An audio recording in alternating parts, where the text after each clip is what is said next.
सो hello guys, welcome और welcome back to my channel. And मेरा shift हो चुकी है, एग्ज़ाम हो गया एंड मैं घर आ चुकी हूँ। So I wanted to give you analysis कि जो भी अभी कल देंगे या आज इसके बाद वाली शिफ्ट है तो उनको पता लग पाए कि कैसा पैटर्न आ रहा है, क्या चीज़ है एग्ज़ाम का। एंड सबसे पहले रीजनिंग आ रही है एंड देन इंग्लिश है, देन आपका मैथ्स का सेक्शन है। क्योंकि बहुत सारे मॉक है, जैसे टेक्स्ट बुक वगैरह है, तो उसमें रीजनिंग एंड पे है, इंग्लिश पहले है, मैथ्स सेकंड पे है। अड्डा के मैंने 18 से 20 मॉक लगाए थे तो उसमें ऐसा ही था कि आपका रीजनिंग पहले है, फिर इंग्लिश है, देन मैथ्स है। एंड पेपर में भी ऐसे ही आया है, रीजनिंग पहले है, फिर इंग्लिश है, फिर मैथ्स है। एंड रीजनिंग के पहले क्वेश्चंस बता देती हूँ आपको कैसे आए थे थोड़े। एक तो वही फिक्स क्वेश्चन जो हमारा कि ऐसे दे रखा था, कुछ वर्ड दे रखा था उसका, थर्ड लेटर, सेवन्थ, ऐसे third letter, ninth letter, tenth letter, 11th letter लेंगे तो क्या मीनिंगफुल वर्ड बनेगा और एम से स्टार्ट नहीं होना चाहिए। तो एक क्वेश्चन तो यही आया था। 3 इनइक्वालिटी के क्वेश्चन आए थे तो वो इजी थे, डुएबल, बहुत इजी थे वो। और 3 आए थे सिलोजिज्म के, 3 नहीं सॉरी 5 के राउंड सिलोजिज्म के क्वेश्चन थे, आई गेस 3 to 5 थे। मतलब अच्छे से याद नहीं है, तो वो भी बहुत डुएबल थे, बहुत इजी, ऐसे कहीं पे अटकने वाला कुछ नहीं था।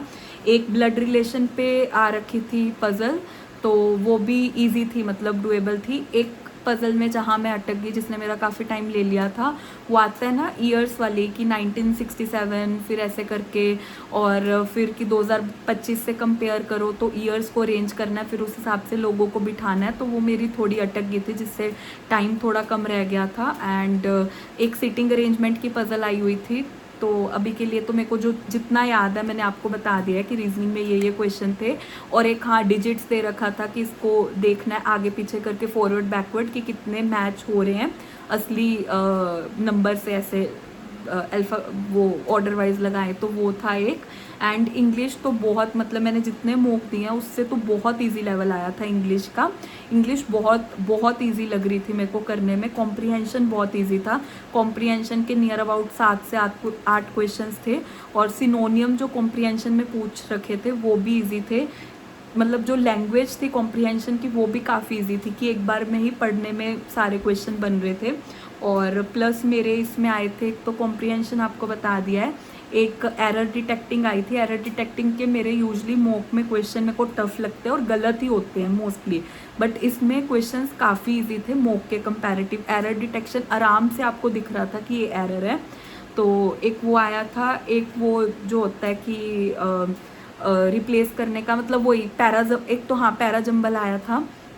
वो भी बहुत इजी था एक बार में, मतलब जितने मैं मॉक के हिसाब से बता रही हूँ आपको, जितने मैंने अड्डा के आज तक के मॉक दिए हैं तो उस लेवल के कंपैरेटिव ये इजी था, मतलब रियल एग्जाम वाला। तो इंग्लिश काफ़ी इजी थी, वही जो सेम रेपिटिशन था, वही पैराजम्बल, कॉम्प्रिहेंशन आया था, और वर्ड्स को रिप्लेस करना था, और ऐसे सेम जो पैटर्न रहता है वही था उसमें, तो जो हमारे मॉक में आता है। और जो मैथ्स का सेक्शन था उसमें, जैसे अब सबसे मेन डाउट आप लोगों का होगा कि मैथ्स में कैसे क्वेश्चंस को क्या क्या मार्क्स का रेशियो दे रखा है, तो उसमें कुछ मेंशन नहीं था कि स्पीड मैथ्स कम मार्क्स की है या ज़्यादा, ऐसे क्वेश्चन के ऊपर कोई भी मार्क्स मेंशन नहीं थे।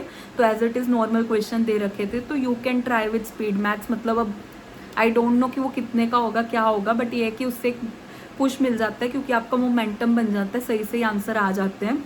मैंने तो बेसिकली कैसा ट्राई किया था कि मेरे में सबसे पहले अरिथमेटिक दे रखी थी, तो मैंने वहीं से स्टार्ट किया था। तो पहला क्वेश्चन मेरे इसमें वाटर, वो मिक्सचर एंड डेलीगेशन का था, तो उसका एक्चुअली रेशियो में एक्स निकल पा रहा था। तो उन्होंने पूछा था कि टोटल मिक्सचर कितना होगा ये बताना है, तो रेशियो से मिक्सचर पे नहीं जा सकते थे, तो कांट बी डिटरमाइंड ऐसे। अब मतलब मैं अपना आंसर बता रही हूँ, आई डोंट नो आप में भी किसी ने दिया हो तो मेरे को नहीं पता है आंसर, मैं अपने हिसाब से जो निकाला है वो बता रही हूँ। तो ऐसे 3-4 अरिथमेटिक के क्वेश्चन आए हुए थे, फिर डीआई आ रखी थी। डीआई भी ठीक थी, डुएबल थी मेरे को लगी वो। उसमें था कि टीवी बता रखा है और कंप्यूटर्स का ऐसे डेटा दे रखा है कि इनका डिफरेंस दे रखा था टीवी कंप्यूटर का, और एक दे रखा था कि इतने इतने कंप्यूटर है, तो टीवी का निकल जा रहा था, और उससे फिर 5 क्वेश्चन दे रखे थे तो वो बन पा रहे थे। और स्पीड मैथ्स में वही क्वाड्रेटिक इक्वेशन पे आए थे, वो भी डुएबल लग रहे थे, क्वाड्रेटिक इक्वेशन वाले भी।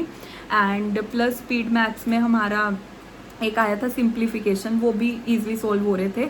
और अरिथमेटिक में और क्या क्या टॉपिक पे वही सिंपल इंटरेस्ट में इतना बन रहा है, तो ये इंटरेस्ट को हम इन्वेस्ट कर रहे हैं, तो वही एक सिंपल इंटरेस्ट, कंपाउंड इंटरेस्ट का। और मैं कुछ भूल ना जाऊँ, लेट मी चेक, मैंने लिख लिए थे आके जो जो मेरे को याद है।